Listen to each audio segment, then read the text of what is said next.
The day he walked in, the dust didn't just follow him, it seemed to know him. Bitter Creek was a town made of dust and disappointment. For 3 years since my husband Thomas was killed over a patch of dry land, I'd been a ghost in it. Ruth Holloway, the widow at Murphy's Saloon. I wiped down the bar, served whiskey to men who looked right through me, and kept my head down. In a town like this, being noticed was like putting a target on your back. The afternoon sun was bleeding through the grimy windows when the saloon doors swung open. He didn't swagger like a cowboy or shuffle like a miner. He moved like a man who knew every step could be his last. A long coat clung to his shoulders, his hat pulled low, hiding everything but a jaw full of stubble and eyes the color of a gathering storm.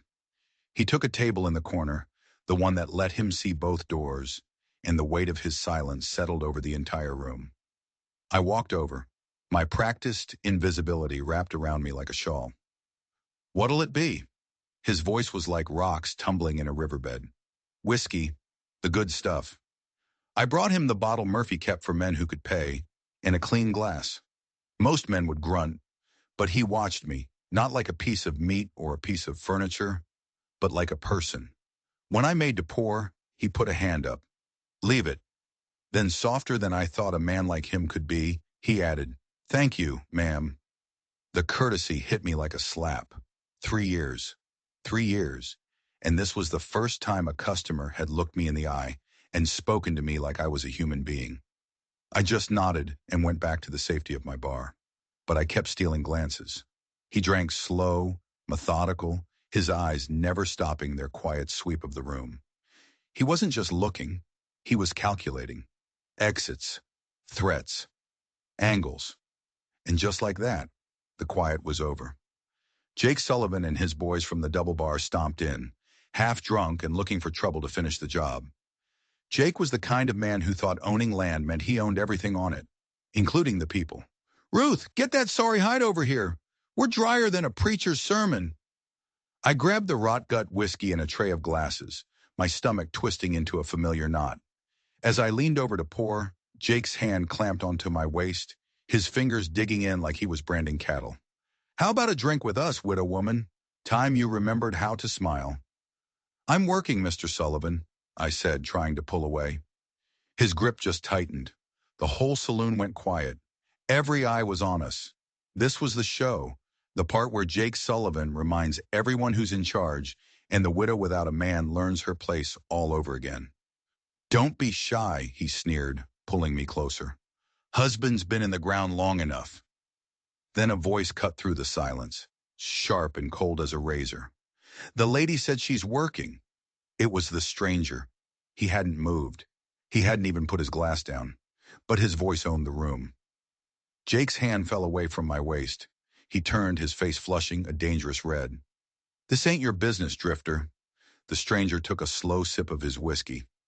"Seems to me a man who needs to force himself on a woman ain't much of a man at all." That was it, the spark in the powder keg. Jake stood up, his chair scraping loud against the floorboards. His boys tensed, ready. My heart hammered against my ribs. I was trapped between a bully and a storm, and I knew who was going to get hurt. The stranger finally lifted his gaze, and his storm cloud eyes met Jake's. For a long second, the world stopped. Something passed between them, a language of violence older than words. Jake saw something in that stranger's face, a promise of things he didn't want to know about. He was a big man, Jake Sullivan, but he wasn't a fool. He backed down.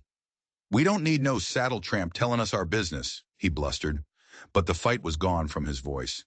He motioned to his boys. "Come on, this place stinks anyway." They left, a storm of wounded pride and muttered threats. The saloon doors swung shut, and the silence they left behind was deafening. I stood there shaking, the tray rattling in my hands. Something had just broken in Bitter Creek, and I didn't know what it was. I turned to the stranger. "You didn't have to do that." He finally looked at me, really looked at me, and for the first time in 3 years, I wasn't just the widow. I was Ruth. "Maybe I did," he said, and turned back to his whiskey. But I knew, and the whispers that started up all around me knew too. The drifter in the corner had just declared war on the unspoken rules of our town, and he'd done it for a woman nobody thought was worth fighting for. I didn't know his name or where he was going, but I knew bone deep that my life of quiet invisibility was over, and I was terrified. The next morning I found him on the saloon steps, whittling a piece of wood as the sun came up. The air was cold, but his presence was a strange kind of warmth. "We don't open for another hour," I said, my voice sounding rusty in the quiet. "I know," he said, not looking up. "Figured you might want someone to walk you in. After yesterday." My hand paused on the key. No one had worried about my safety in 3 years. No one. "I've been managing just fine." The words came out softer than I intended. "Don't doubt it," he said, standing and pocketing his knife. "But managing ain't the same as living." He followed me inside, his quiet steps a comfort in the stale, empty room. As I lit the lamps, chasing away the shadows, the silence felt different. Less lonely. "Coffee?" I asked. It was the least I could do. "If it's no trouble." He settled at his usual table while I worked. When I brought him the cup, black and strong, I had to ask, "You got a name?" "Most folks call me Caleb." "You planning on staying long, Caleb?"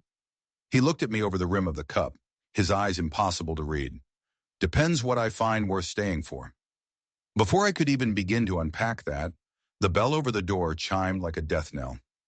Mrs. Eleanor Blackwood, the preacher's wife, swept in. She was a woman who wore righteousness like a suit of armor, and she aimed her disapproval at me like a loaded gun. "Mrs. Holloway," she said, making my name sound like a disease, "I've come about the disgraceful incident yesterday." Her eyes flicked to Caleb, dismissing him as part of the filth. "The entire town is talking about how you provoked that display. A proper widow would have handled Mr. Sullivan with quiet dignity." My mouth opened, but Caleb's voice got there first. It was mild, almost conversational. "Jake Sullivan put his hands on her without an invitation. Where I come from, that's called assault." Mrs. Blackwood's face pinched. "And where exactly do you come from, mister?" "Places where men are taught to keep their hands to themselves," he said, taking a sip of coffee, "and where women don't get blamed for it when they don't." "How dare you?" Caleb stood up, slow and easy, but the way he unfolded seemed to take up all the air in the room. Mrs. Blackwood took a step back. "Ma'am," he said, his voice dropping low, "I've got no quarrel with you, but Mrs. Holloway here works hard and deserves respect. Her husband being gone doesn't make her public property. You came here to put a woman in her place, but all I see is you trying to tear down someone who's already been knocked down. That doesn't seem very Christian to me." The preacher's wife stood there, gaping like a fish. She tried to say something about how things worked in Bitter Creek, but the words died in her throat. She turned and marched out, slamming the door so hard the windows rattled. I let out a breath I didn't know I was holding. "You shouldn't have done that," I whispered. "She'll make trouble for you." "Let her try," he said, turning back to his coffee. But I saw the weariness in his eyes. This wasn't his first fight. "Why?" The question tumbled out before I could stop it. "Why are you doing this? You don't even know me." He was quiet for a long time. "Maybe because I've seen what happens when good people stay quiet," he finally said, his gaze meeting mine. And in his eyes I saw shadows of 100 other towns, 100 other wrongs left undone. Sometimes a man's got to decide if he's going to be part of the problem or something else. I turned away to hide the sudden burn of tears. 3 years of being invisible, of being nothing. And this stranger, this man named Caleb, saw me. The morning wore on, and the story of Caleb's run-in with Mrs. Blackwood spread like wildfire. People looked at me different, at him different. Around noon, young Timothy Chen from the laundry came in. His family was Chinese, which in Bitter Creek meant they were tolerated but not accepted. He usually slipped in and out like a shadow. Today he stopped by Caleb's table. "Mister," he said, his voice soft, "my grandmother sent me. Were you the one who helped the Jensen widow with her broken wagon yesterday?" Caleb looked up. "Her axle was cracked. Just showed her how to bind it." Timothy beamed. "She said you wouldn't take any money. She said you told her kindness doesn't cost anything to give." He glanced at me. then back at Caleb. My grandmother says a man is known by how he treats those who can do nothing for him. She said our door is always open to you. After the boy left, a new piece of the puzzle clicked into place. Mary Jensen had 6 kids and a farm that was one bad harvest away from ruin. Most folks would have charged her double. You helped her? I asked. Caleb just shrugged. Looked like she needed it. And just like that, the world shifted again.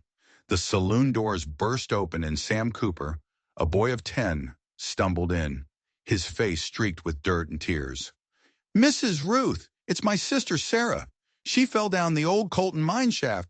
Pa's trying, but the rope's not long enough. Before the boy even finished, Caleb was on his feet. The quiet observer was gone, replaced by a man of pure coiled action. Where? He snapped. 2 miles north. Get the doctor. He threw the words at me as he headed for the door, grabbing the boy's shoulder. Show me where. You got more rope?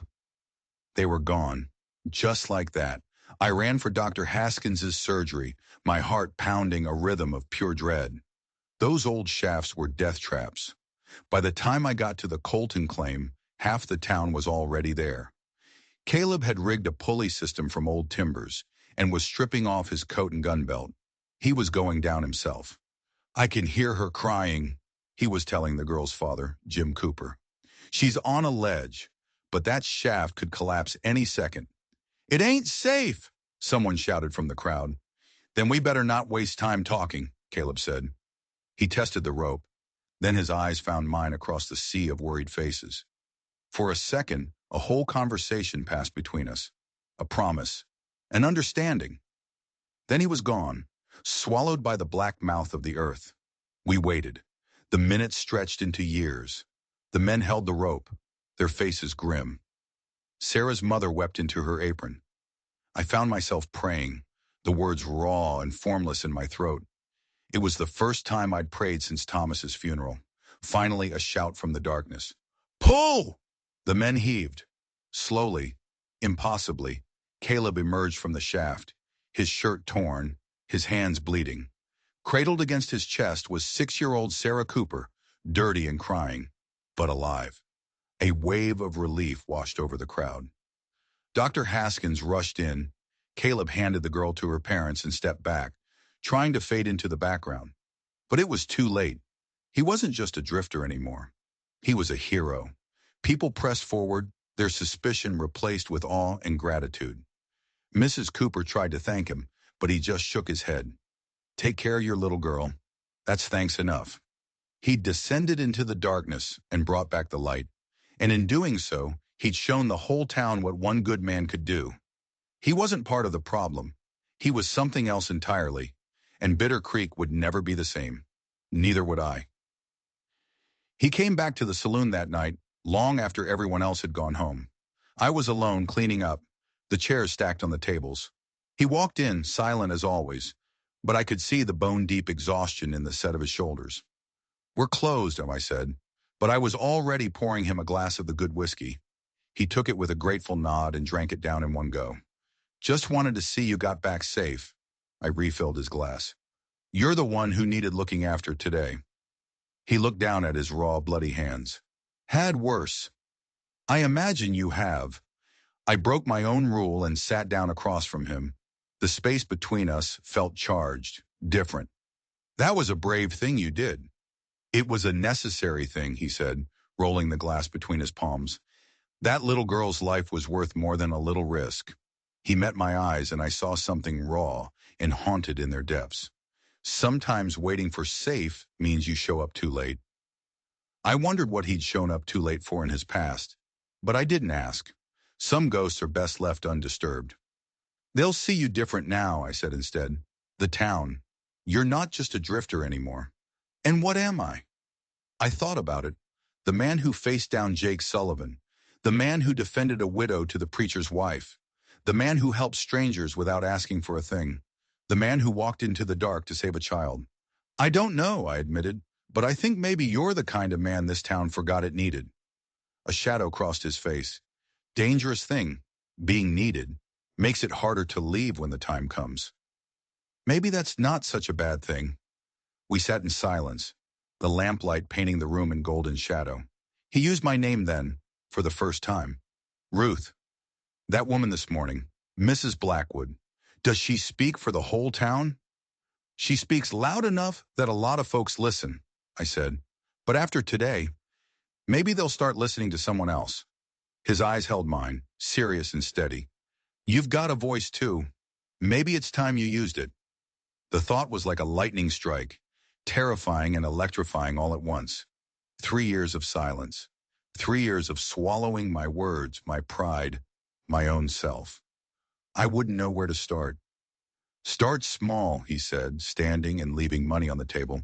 He paused at the door, a silhouette against the twilight. Start by believing you deserve better. After he left, I sat in the empty saloon, his words echoing in the quiet.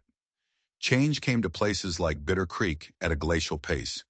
But sometimes all it took was one person. One person to show you that you had a voice. One person to remind you that you deserved to be seen. I locked the doors and stepped out into the night. For the first time in 3 years, I walked through the streets of Bitter Creek with my head held high. My life had been upended by a stranger with storm cloud eyes. And for the first time in a very long time, I felt something stir inside me that felt dangerously like hope. The weeks after the rescue were a quiet revolution.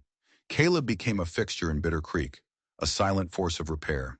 He mended fences for the widow Jensen, fixed the loose porch steps for old Martha Williams, taught Timothy Chen how to properly shoe a horse. He never asked for pay, just moved through the town leaving a trail of small kindnesses in his wake, like a man trying to balance a scale I couldn't see. I watched it all from behind the bar. I saw how men started nodding to him with respect instead of suspicion. But I also saw the things they missed. The way he burned letters in the stove when he thought no one was looking. The way a certain shadow would fall over his face when he stared out at the long, empty road leading out of town. One afternoon, I arrived to find a crowd gathered outside the general store. Margaret Henley, a widow with 3 small children, sat on her wagon, surrounded by her meager belongings. She was pleading with Mayor Donovan, the town's banker and self-appointed king. Just another week, she begged, her voice thin with desperation. The harvest money is coming? You've had 3 months, Mrs. Henley, the mayor said with false sympathy. The bank must be paid. You need to vacate the property by sundown. I'd seen this story before. A woman left alone, swallowed by debt. In a week, she and her children would be gone, another ghost on the prairie. Then Caleb's voice cut through the crowd. How much? The mayor's eyes narrowed. This isn't your concern, Drifter. I asked a question. $47 plus interest. Without a word, Caleb reached into his coat and pulled out his traveling money. I'd seen him count it before. It was all he had. He counted out the bills, every one of them, and held them out. I'll cover it. A collective gasp went through the crowd. Margaret Henley's hands flew to her mouth, tears streaming down her face. I can't. You don't even know me. I know you have 3 children who need a roof over their heads, Caleb said. But Mayor Donovan wasn't finished. The bank doesn't deal in charity, he sneered. She needs an income, not a handout. And that's when it happened. The voice I thought had died with Thomas spoke up. My voice. Then give her a job. Every head in the crowd turned to me. The quiet saloon widow, speaking in public. My heart was hammering, but I kept going. The school needs a teacher since Miss Patterson left. Margaret has more education than half the men in this town. A woman teaching. It was Mrs. Blackwood, appearing as if summoned by the scent of scandal. What kind of example is that? A good one, I said, stepping forward. I felt Caleb's presence next to me, a silent wall of support. An example that shows our children that intelligence and desperation aren't limited to men. Old Martha Williams hobbled forward, her cane tapping sharply. The Holloway woman's right. My grandson can't even write his own name. I don't care who teaches him, as long as he learns. Suddenly, other voices joined in. Parents worried for their children's future. Shopkeepers who wanted customers who could read and write. The tide was turning. The town council will have to vote on this, the mayor sputtered.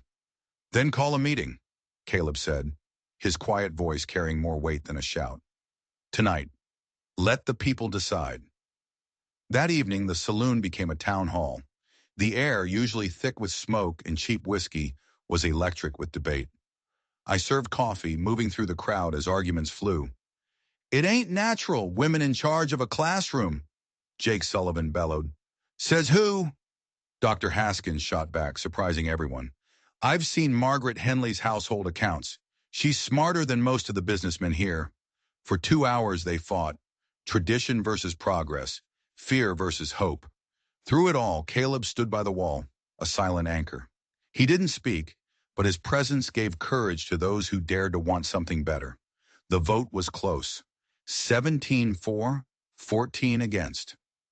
Margaret Henley would be Bitter Creek's first female teacher. As the crowd filed out, Mrs. Blackwood cornered me. You've gone too far, Mrs. Holloway. This isn't over.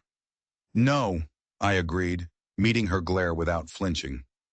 I don't suppose it is. For the first time in years, I felt my own backbone. Caleb helped me stack the chairs in the quiet aftermath. You did good tonight, Ruth. I was terrified, I admitted. My hands are still shaking. Courage isn't about not being scared, he said, his storm cloud eyes seeing right through me. It's about doing what's right even when you are. Your husband would have been proud. The mention of Thomas was a sudden, sharp pain. You didn't know him. No, but I know you. A man who won the love of a woman with that kind of fire must have been something special. Maybe it's time you stepped into your own light, he said softly. And you? I asked. When do you step out of the shadows? A flicker of pain crossed his face. Some of us are better off in the shadows. Safer for everyone. Before I could ask what he meant, the doors flew open. It was young Sam Cooper, his eyes wide with fear. Mr. Caleb, Pa saw riders coming, a lot of them, and they don't look friendly. In an instant, Caleb changed. The quiet helper vanished, replaced by something hard, sharp, and dangerous. How many? 10, maybe more. Coming from the north. Sam, run home. Tell your pa to get everyone inside and stay away from the windows, he commanded. He turned to me, his face a grim mask. You too, Ruth. Lock your door. Who are they, Caleb? What's happening? He was already checking his revolver, his movements fluid and deadly. Trouble I should have seen coming. He paused at the door. Ruth, whatever happens, whatever you hear about me, remember these last few weeks. Remember the man I chose to be here. Then he was gone, melting into the night, leaving me with a cold, terrifying certainty. His past had finally caught up with him, and it was about to burn our town to the ground. I didn't go home. I couldn't. I ran to the saloon's upper window, the one that looked out over Main Street. The moon cast long, eerie shadows across the dust. I saw Caleb take a position on the hotel porch. I saw other men, Sheriff Wilson, Jim Cooper, even Dr. Haskins, moving into place with rifles in their hands. The town was choosing a side. The riders came in slow, an arrogant wave of dust and menace. 10 of them, hard-faced and heavily armed.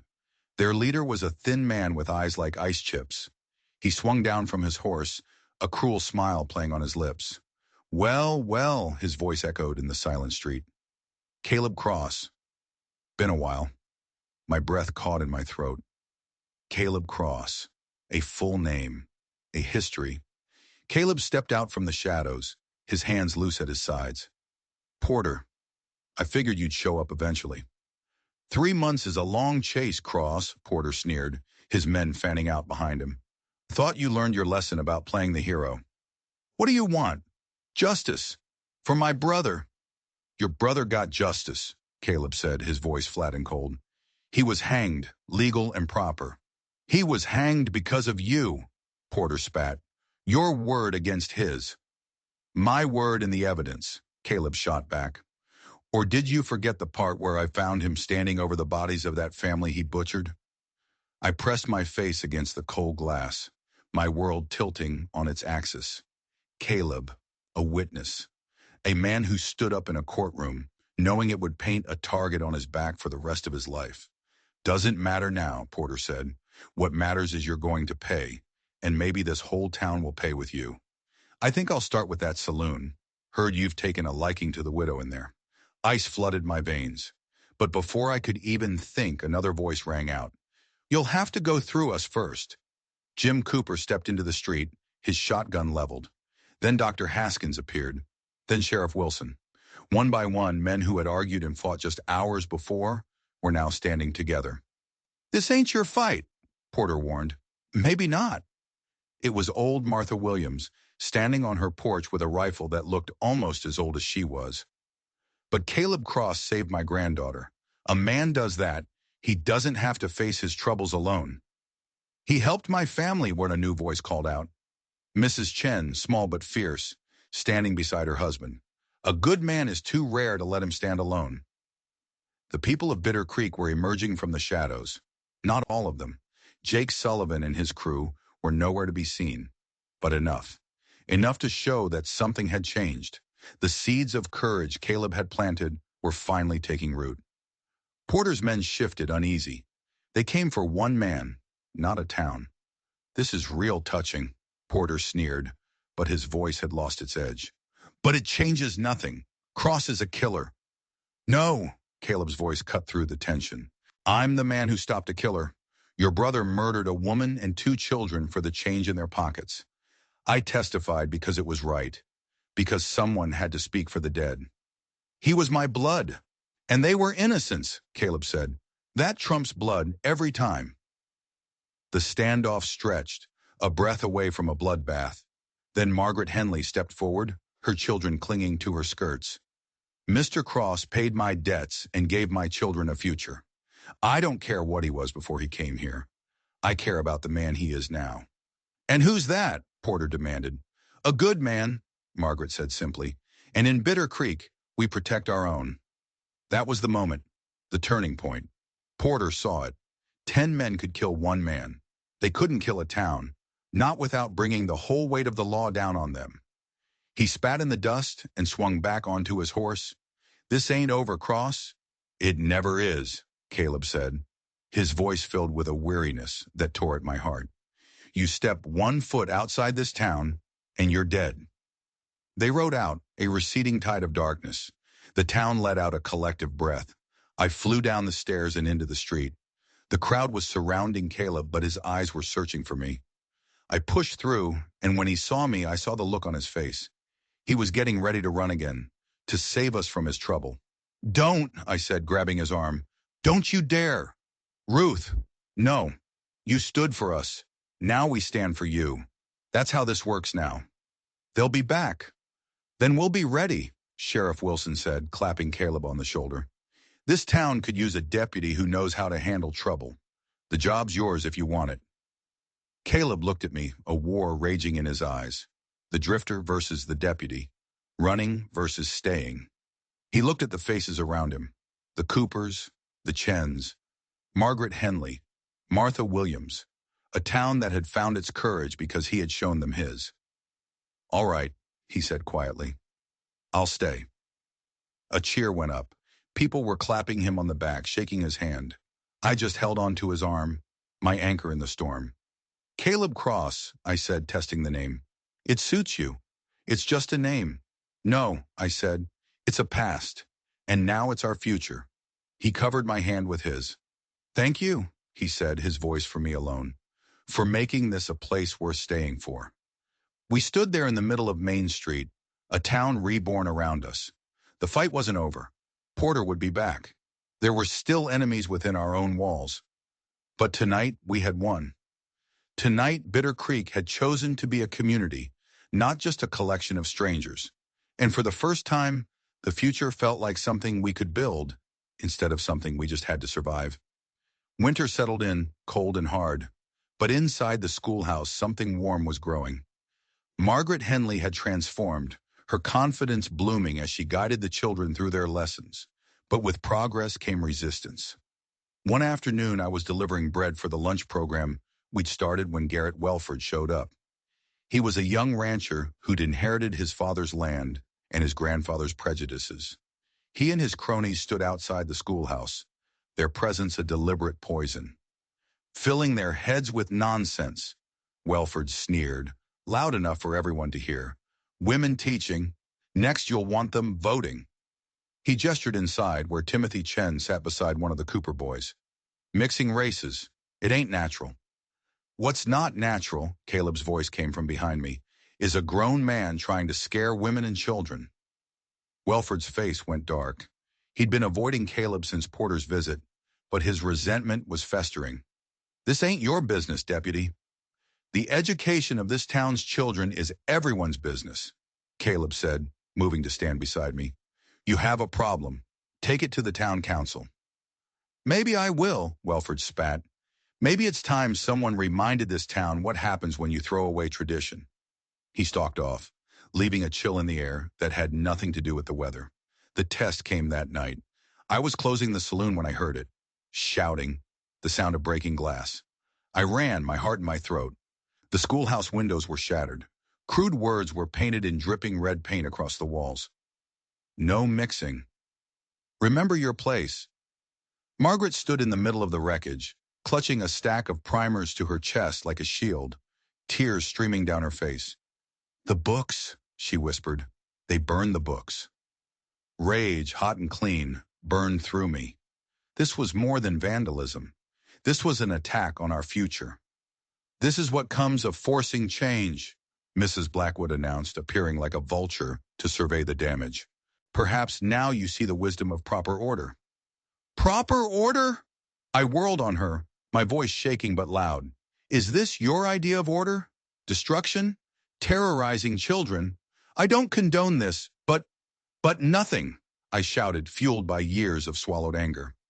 The crowd that had gathered went silent. All eyes were on me. The quiet widow was finally roaring. You stand there talking about propriety while children are denied a future, while good people are told to remember their place. Well, I've had enough. I turned to the crowd. Look at what their fear does. They want us to be scared. They want us to crawl back into our holes and be silent. But I won't do it. Not anymore. My husband Thomas died 3 years ago, and in a way I died with him. I made myself small, invisible, everything this town expected a widow to be. But the man I married would have been ashamed of the ghost I became. He married a woman with fire in her belly. This schoolhouse, I said, my voice ringing in the cold night air, represents everything they are terrified of. Hope, change, progress. They broke it because they are afraid of what happens when people learn to think for themselves. So I say we rebuild it. We make it stronger than before, and we post guards until these cowards learn that Bitter Creek will not be bullied back into the dark ages. You're talking about open war, Mayor Donovan protested. This town can't afford not to fight. It was Dr. Haskins who spoke, stepping forward. Mrs. Holloway is right. We rebuild, and we protect what we're building. I'll donate the lumber, another man called out. One by one, they stepped forward. Offers of labor, of supplies, of time. The crowd that had gathered to witness a tragedy transformed into an army of reconstruction. We had drawn a line in the dust, and people were finally choosing which side they were on. As the townsfolk organized, Caleb pulled me aside. That was dangerous, Ruth. You just painted a target on your back. I already had one, I said, my voice steady. At least now I'm standing up straight to face it. You taught me that. He looked at me, and for a second, the mask of the tough deputy slipped, and I saw the man underneath, full of a fierce, protective worry. I put my hand on his chest, feeling the steady beat of his heart. Don't ask me to be careful, Caleb. Not anymore. This is who I am. We worked through the night. The town became a single organism, driven by a single purpose. The Chen family brought hot tea. The Coopers made sandwiches. Lanterns bobbed in the darkness like defiant stars as we swept up the glass and scrubbed the hateful words from the walls. As dawn broke, the schoolhouse stood scarred but unbroken. Welford and his supporters watched from the edges, their silence a promise of more trouble to come. But as I stood there, dirty and exhausted, surrounded by my neighbors, I felt a sense of belonging I hadn't known in years. I'll take the first watch, Caleb said. I'll join you, I replied, ignoring his frown. We stood together in the ruins, the rising sun painting the sky in shades of rose and gold. You've changed, he said softly. Or maybe I just remembered who I was, I answered. You showed me it was possible to rebuild after destruction. He reached out, his fingers gently brushing my cheek. You make me want to be a better man, Ruth Holloway. You already are, I whispered. You just need to forgive yourself enough to see it. The real battle for Bitter Creek had just begun, but for the first time, I wasn't afraid. I had found my voice. The town had found its courage, and we were standing together, ready for the war. The arrival of Miss Catherine Summers from Philadelphia was like adding gasoline to a simmering fire. She was young, brilliant, and carried ideas that made Mrs. Blackwood's faction see red. She brought a globe into the schoolhouse and taught the children that the earth was round and orbited the sun. Blasphemy, Mrs. Blackwood declared, bursting into the classroom one morning, her committee of concerned citizens right behind her. You are teaching heresy. I'm teaching science, Mrs. Blackwood, Catherine replied, her calm infuriating them even more. And I suppose you're teaching them that women are equal to men, that they should pursue careers? One of the other women sneered. Catherine lifted her chin. I'm teaching them they have choices, that their minds are as capable as any boy's. If that's radical, then I am guilty. I had come to help with the morning lessons, and I stepped forward to stand with her. What Miss Summers is teaching is hope, Mrs. Blackwood. Something this town has been starving for. Caleb and Dr. Haskins arrived then, drawn by the commotion. The earth is in fact round, ladies, the doctor said dryly. And I, for one, would be delighted if my daughter learned enough mathematics to keep me from being cheated at the general store. The confrontation ended with Mrs. Blackwood calling for an emergency town meeting to have Catherine fired. That night, the town hall was a powder keg.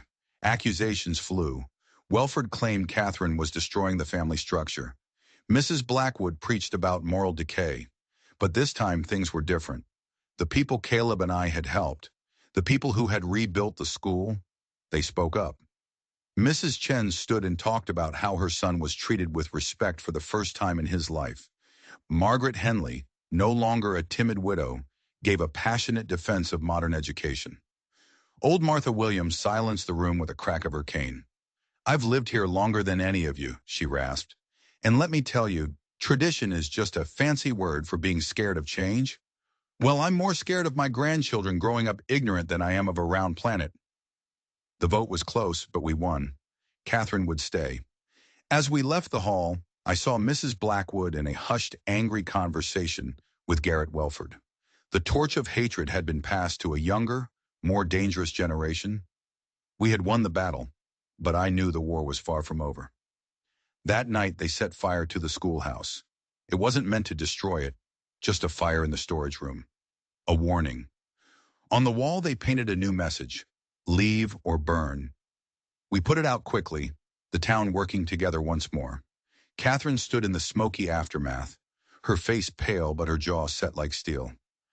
They think fire will scare me, she said, her voice shaking with rage. They don't know Philadelphia women. We stood there, me, Caleb, and Catherine, in the ashes of their hatred, and we made a silent vow. They could break our windows. They could burn our books. They could threaten our lives, but they would not stop us. The future of Bitter Creek was coming, whether they liked it or not, and we were the ones who were going to build it. The marshals came at dawn. They arrested Caleb in the street, shackling his wrists like a common criminal. The charge: he was not Caleb Cross. He was Jake Thornton, a wanted outlaw, accused of robbery and murder in the next territory. The courthouse was packed. It felt like the whole world was holding its breath. I stood at the front, my hands clenched so tight my nails dug into my palms. This was Welford's doing. I knew it. A lie, perfectly timed, to remove the man who stood in his way. The prosecutor, a snake-faced man from Denver, laid out his case. Wanted posters with a passing resemblance. A paid witness who swore he'd ridden with the Thornton gang. It was a web of lies, but it was strong. Caleb stood, unbowed. My name is Caleb Cross, he said, his voice steady. I am not that man. I asked the court to look at what I have done since I came to this town. Is that the work of a killer on the run? When his court-appointed lawyer, a nervous boy, barely old enough to shave, failed to make a case, I couldn't stay silent. I stood up. Your Honor, this is a lie. The judge threatened to remove me, but I didn't care. This man saved a child's life. He stood up for the helpless. He helped us build a school. That is the man he is. Then Catherine stood beside me, then Dr. Haskins, then Margaret Henley. One by one, the people of Bitter Creek rose to their feet. The Coopers, the Chens, Martha Williams, a silent, standing army testifying to his character. It wasn't everyone. Welford and his cronies sat sneering. But it was enough. The judge slammed his gavel, demanding order. But the point had been made. Then a voice from the back of the courtroom. "Your Honor, may I speak?" A woman walked forward, travel-worn but with eyes as sharp and steady as Caleb's. "My name is Elizabeth Cross," she said, her voice ringing with authority. "Caleb is my brother." The courtroom exploded. Caleb stared, stunned. Elizabeth laid papers on the judge's bench. Birth records, a family Bible, letters from Caleb, postmarked from Bitter Creek.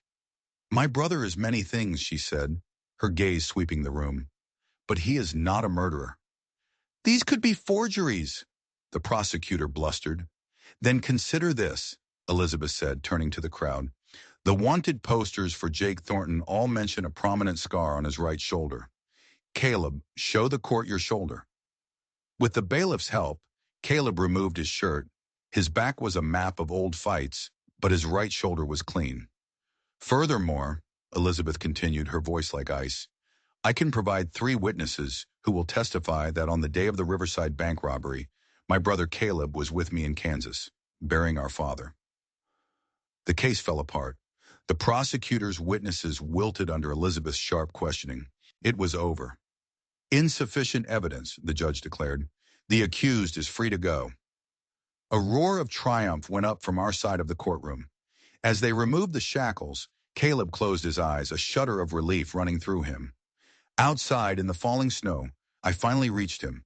His sister Elizabeth was surrounded by well-wishers, but Caleb stood apart, rubbing his wrists. "You're free," I whispered. "Am I?" he asked, his eyes on Welford and his men, who were huddled together, their faces black with rage. "This isn't over." "Then we'll face it too," I said, stepping closer. "Together." He reached out and cupped my cheek, his thumb brushing away a snowflake. "What you did in there, Ruth?" "You showed me how to live again, Caleb," I said, covering his hand with mine. "The least I could do was fight for your life in return."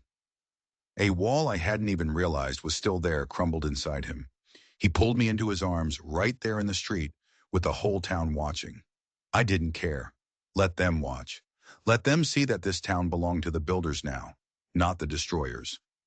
The school bell began to ring, a joyous, defiant sound. Catherine's doing. A promise that no matter what they threw at us, our future would not be silenced. The war for Bitter Creek's soul was not over. But today, truth had won. And that was a victory worth fighting for. Then the storm hit. It came down from the mountains like a white fist, burying Bitter Creek in snow and silence. For 3 days, we were cut off from the world. When it was over, we emerged to devastation. Roofs had collapsed. The bridge was gone. We were an island of desperation. Panic was a wolf at the door. But before it could get in, Caleb and I acted.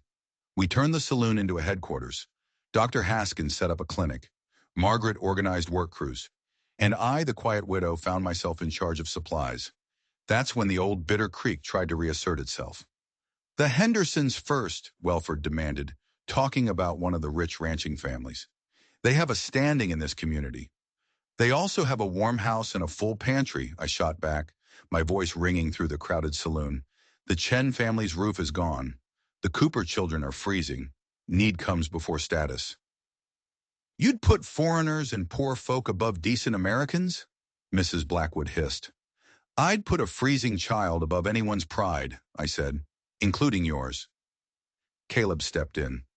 "Here's how it works," he announced. "We help who needs it most. Anyone has a problem with that, they can take it up with me." No one did.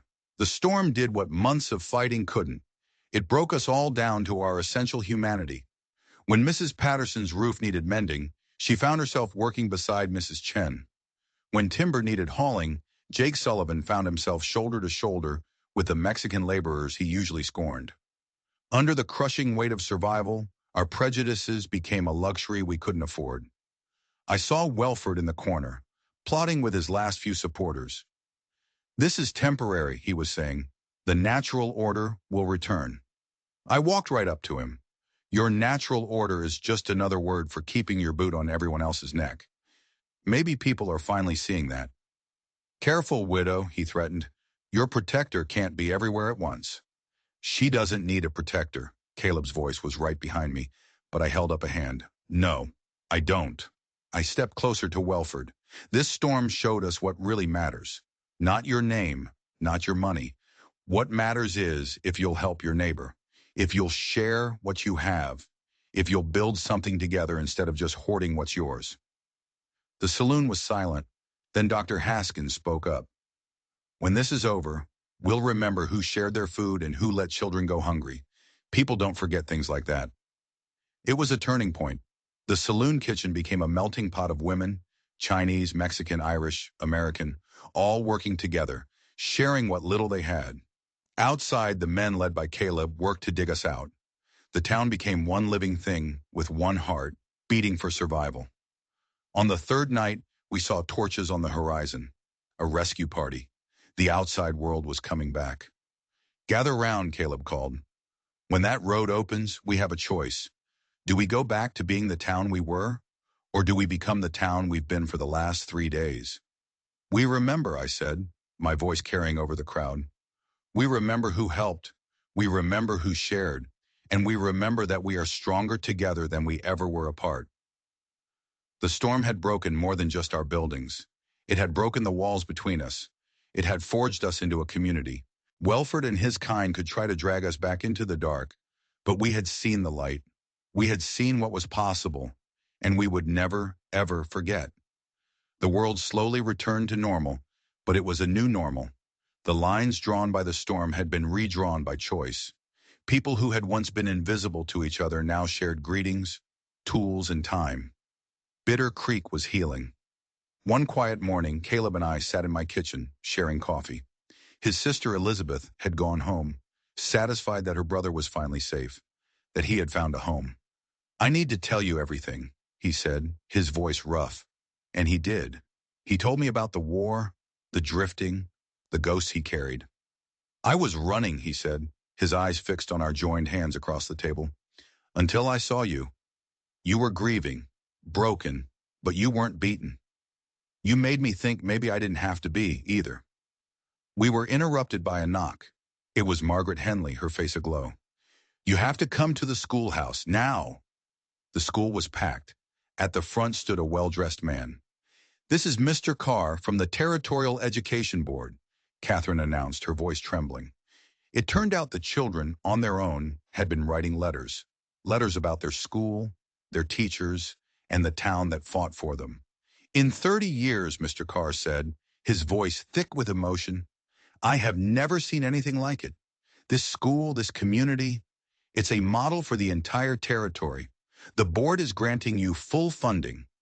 We want to use what you've built here as a blueprint for the future of education in the West. A wave of joyous disbelief swept through the room. We had done it. Against all odds, we had built something that mattered. Later, when the schoolhouse was empty, Caleb and I stood in the slanting afternoon light. What comes next? I asked, my heart full of a terrifying, wonderful hope. After the fighting is done? What do you want to come next, Ruth? I looked at him, the man who had walked into my life and woken me from a 3-year sleep. The man who saw the fire in me when I thought it had been extinguished forever.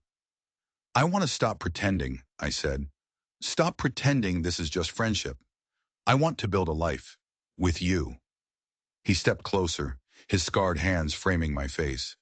I'm not an easy man, Ruth. I've got shadows. So do I whispered. Maybe our shadows will get along. He kissed me then, a kiss that tasted of coffee and gunpowder, of loss and hope, of a future we had earned. It wasn't a fairy tale ending. It was something better. It was real. That evening he took me riding, out past the edge of town to a small valley where a creek wound through the pines. He pulled a piece of paper from his coat, a deed. I bought it, he said, his voice unsteady. 40 acres. It's not much, but it's a start. He took my hands. I'm not a man for pretty words, Ruth, but I love you. I want to build a life with you. Here. I looked at the land, white and clean under the rising stars. I looked at the man, his heart finally open and unguarded, and I thought of the town, our town, that had learned to choose courage over fear. Yes, I said, simple and clear as the winter air. Yes. We rode back to a town of glowing windows, each one a small beacon of the community we had fought for. It wasn't perfect. It never would be. But it was ours. The drifter had found his home. The widow had found her voice. And a town on the brink of dying had found a reason to live. We had faced down gunmen and gossips, fire and flood, hatred and lies. The storms would come again, I knew. But now we would face them together. And that, in the end, is the only story worth telling. If you enjoyed Ruth and Caleb's journey, do me a favor. Hit that subscribe button and ring the bell so you don't miss our next story from the wild heart of the frontier. And head down to the comments. I'd love to know what part of this story resonated with you the most. Was it the moment the town stood up to Porter? Or when they rebuilt the school together? Your stories and your support are what keep this channel going. Thank you for listening.